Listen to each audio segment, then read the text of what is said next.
Hey there, welcome back to our YouTube channel. In this video I was going to tell you about a lesson I've learned from Angus.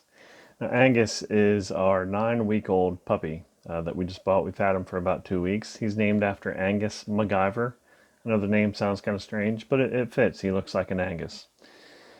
Now we've had him for a couple weeks, and I want to tell you about our bedroom routine with him. We have a crate for him in our bedroom, and so at nights we would take him and put him in bed.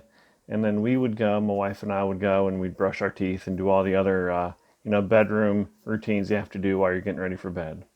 And we noticed that we would put him in his crate, and his light would still be on, and our bathroom is right next to where the crate was, and he would just be whining and whining and whining. And it didn't matter if we were talking to him, he would still whine.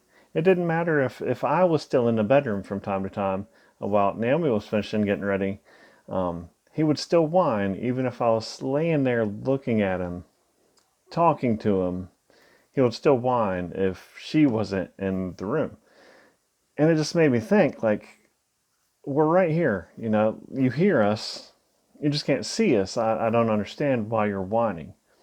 And he did this night after night after night. And it's like, Angus, it's the same thing. Like, we're coming back. We're just getting ready for bed. You've been sleeping for 2 hours on the floor anyway. Like, it shouldn't be a big issue. But it made me think. I feel like we do that a lot of times with God, right?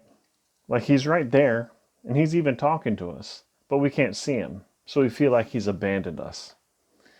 Now, this happens to a lot of us in our spiritual lives. There are times where you'll be riding a high, like a mountaintop experience. Maybe you just finished camp and it was awesome.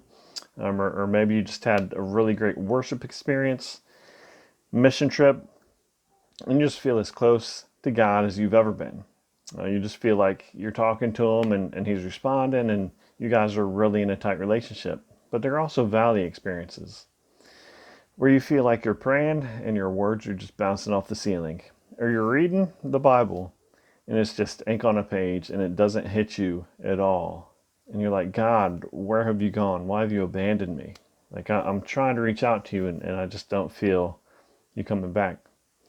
Now, the author of Hebrews wrote in his letter, and he said, keep your lives free from the love of money and be content with what you have, because God has said, never will I leave you, never will I forsake you. So we say with confidence, the Lord is my helper, I will not be afraid. What can mere mortals do to me? Right? So the Hebrew author here is saying, reminding them of a promise of God. God said, never will I leave you, never will I forsake you. So I know there are times when you feel like God has left you, God has forsaken you.